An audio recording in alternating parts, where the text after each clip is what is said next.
as it meets the timeline of bringing the quantities of land required by the task force into service within 18 to 24 months from today.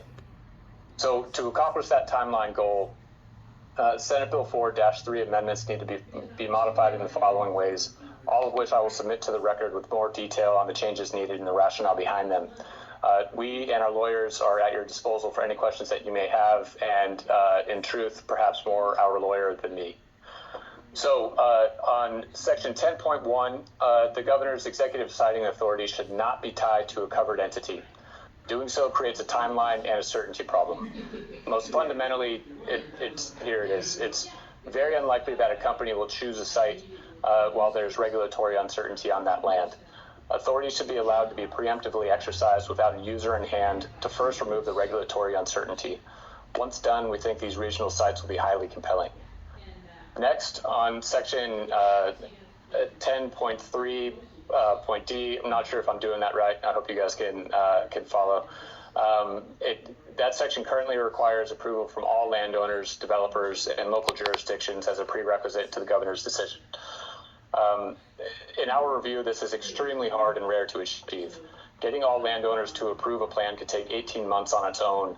In a normal process, the local government leads the rezoning process. We suggest simply requiring the governor to approve a plan by each local government with jurisdiction over the land to rezone it and plan infrastructure within 18 months. Next, there needs to be a specified appeals route for the governor's decision. In section 10.4, the -3 states that the governor's order is not appealable, but in the words of our lawyer, that does not make it so. U.S. and Oregon constitutions afford due process for all executive and legislative decisions. So not specifying an expedited appeal route means that an appeal would likely go through the standard route of the circuit court to the Court of Appeals to the Supreme Court. That route could easily take 2 to 4 years. Next, Metro needs to be added to section 10.6, and the preemption language in that section is too narrow. That means that the governor's decision, without these changes, that means the governor's decision would be vulnerable to layers of appeals that could take years to work through, and again, put us out of the game for the time frame game for major chip-aided investment. Next, Section 11's UGB reversion timeline would scare away a lot of industrial developers. Section 11 basically says that the project needs to be constructed by a specified date or brought within a UGB by a certain time. The timeline for both of these things are not entirely within the developers or the sponsor's control. Hundreds of millions or billions is a lot to risk without certainty on that. So we would recommend that land only revert under existing law, which is ORS 197. And then lastly, with relation to the site readiness funds provided for in SB4, we recommend that any funds for site readiness be structured as grants and not loans. And we would also recommend removing subsection 2 of section 16, saying that the department may not expend in one biennium more than 1% of the value of the industrial lands loan fund for planning projects. Assuming that $10 million is applied to this fund, we would need all of that money immediately for due diligence planning to commence. So thus concludes my comments, and happy to take any questions. Yeah, Co-Chair, thank you. I don't know if it's a question so much as a comment. I do share his concerns, particularly with Section 10 as outlined, where it talks about the Supreme Court, even if it did have original jurisdiction on this, and an appeal was filed straight with the court, which even he says may or may not even be permissible, but assuming it is, even then, when you factor in briefing and argument and the time for the court to make a decision, we're talking about a period that is going to span over months. And as we heard earlier this week, the window for us to get a fab or a major campus project qualified for CHIPS funds, really we're looking at application window from March to May. So I share the concerns that he expressed about the delays with the language as it is, and what that could mean for our ability to get a fab. Hey, thank you so much. Thank you, Co-Chair. I appreciate the ability to ask a question. So thank you for your suggested changes. Can you tell me if those suggested changes were implemented, can you tell me what that does to the time frame for bringing land or making land available, I guess? What would our time frame be given the changes you've suggested? To give you a precise answer, I would need to circle up with our lawyer. My understanding is that it would be a time frame on the order of a small number of months, maybe 2 to 3 months. So just for clarity, if we implement the changes that you have suggested to us, given that you have to talk to your lawyer to make sure this is right, that we would go from what you said is several years down to a few months. Well, to be clear, that would be the time to get lands incorporated into the UGBs. That wouldn't be taking into account the time that it takes to ready those lands for development. So even still, that is still a process that'll take, at least a year plus. My friends from the port would be more expert in being able to explain the specifics on that timeline, as would folks at, the city of Hillsboro or North Plains or any other municipality. There's a lot of steps that one must go through for that. But my remarks were specifically in response to, or taken in the context of the time that it takes to get something through appeals to get land into UGBs. Thank you. Understood. Deal, and then Vice Chair Wong. Thank you. And thank you for your testimony. Did you submit your testimony in writing? If you didn't, I will do so. Thank you. Yes, I will do so. Thank you, Chair.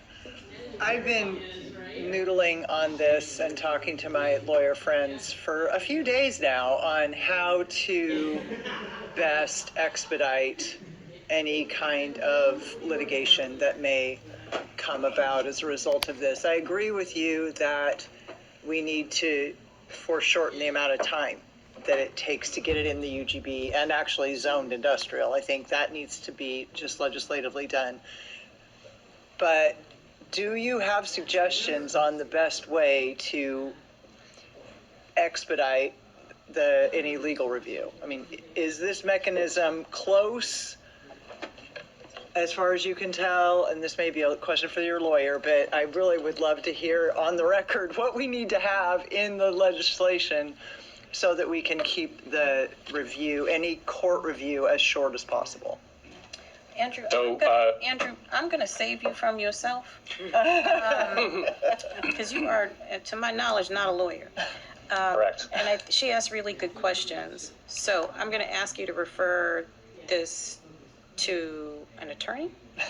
lawyer. I will do so. A lawyer? But if I could quickly respond, we've had our lawyer prepare language for precisely how an expedited appeal route could go, and I can submit that to the record so you all have it, and then I can also give you the contact information for the attorney that we've been working with, who has made it clear to us that he would be more than happy to work with all of you all to answer any questions or, to roll up his sleeves in making something that works. But we do have a recommendation for how an expedited appeal would work. That would be very helpful. Thank you. Thank you, Co-Chair.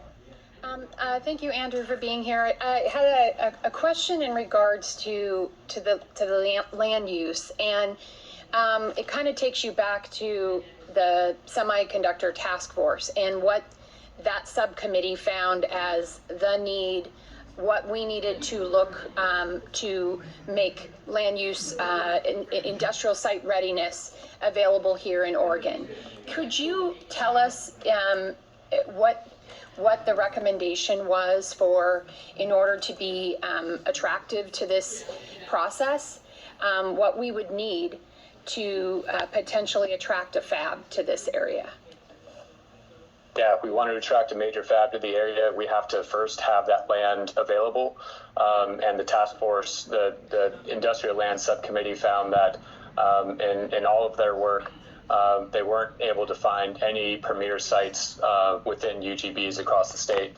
And just to circle back to a discussion that this committee's had over the last few weeks and months, The key criteria here for where a major advanced R&D fab would go isn't things like proximity to airports or that. It's really proximity to the most advanced talent in the world and proximity to a really dense cluster of the most specialized suppliers that they can get. And that only exists in one region of the state, and that's the Portland metro region. So the first thing that is needed is a large expanse of land that is able to both incorporate the fab's operations, but also makes room for suppliers. And that bit is called out explicitly in the NOFO. And I would be happy to provide a citation to the place in the document where the federal government calls that out. And that's because the federal government they're trying to see the development of really, really sophisticated clusters, which we already have here. But if we aren't, meeting the needs and the requirements of the NOFO to provide room for suppliers to expand, then we disadvantage ourselves. The second piece that was recommended through the Industrial Lands Task Force is once we have the land available, and we know that there are quite a few sites that we have within UGBs right now, but they're just tier 2 or tier 3 sites that need a lot of work and a lot of investment. So the second element that we need is significant investment into site readiness programs. The recommendation that came out of the task force's subcommittee was $300 million to $500 million to pay for property acquisition and also to pay for the infrastructure services that would be delivered to those sites. But that would also apply to the whole range of factors that might be making tier 2 or tier 3 sites, in those categories today, which could be infrastructure, could be wetlands, could be brownfields, could be any number of things. So those are the two things that were recommended. Follow-up? Thank you, Co-Chair. And if you could be more specific too, I really appreciate all this information, and please send us that information that you had mentioned. And did they specifically call out two specific sites, any specific sites that they recommended, or in the task force? In the task force, not in. Yeah. It would have been great if Commerce had gone so far as to recommend sites for us, but the work of the land subcommittee they did not identify sites. They identified, I guess, pieces of locations of interest, which is North Hillsboro and North Plains, but they didn't go so far as to specify, the exact site. And there's any number of configurations that could take. So it's really those two areas that were found to be kind of the most premier areas for another major fab to locate here. Thank you. Thank you, Co-Chair. In your opinion, if the legislature identified, say we acted on Hillsboro, we said we're going to move this Hillsboro property, which we've looked at on the map, into the urban growth boundary, and that's where the big dog went. That's where the major facility. Are there enough other tier 2 and tier 3, maybe even other tier 1 sites that are already in urban growth boundaries that could act for suppliers and feeders to that business? In other words, do we need to give the governor additional authority to bring other lands into urban growth boundary if we act in Hillsboro? Representative Deal, that's a great question. I wish my colleagues from the port who ran the Industrial Land Subcommittee were here to potentially better answer that question. My sense is that, and if I'm remembering the study, that the exact results of the study, there are a number of sites across the size spectrum that are within UGBs, but then also that are without. So it's my understanding that the executive authority would be well applied to smaller sites as well. All right, thank you. Seeing no more questions, thank you, Andrew, for your testimony this evening. We'll have Desiree Forcier.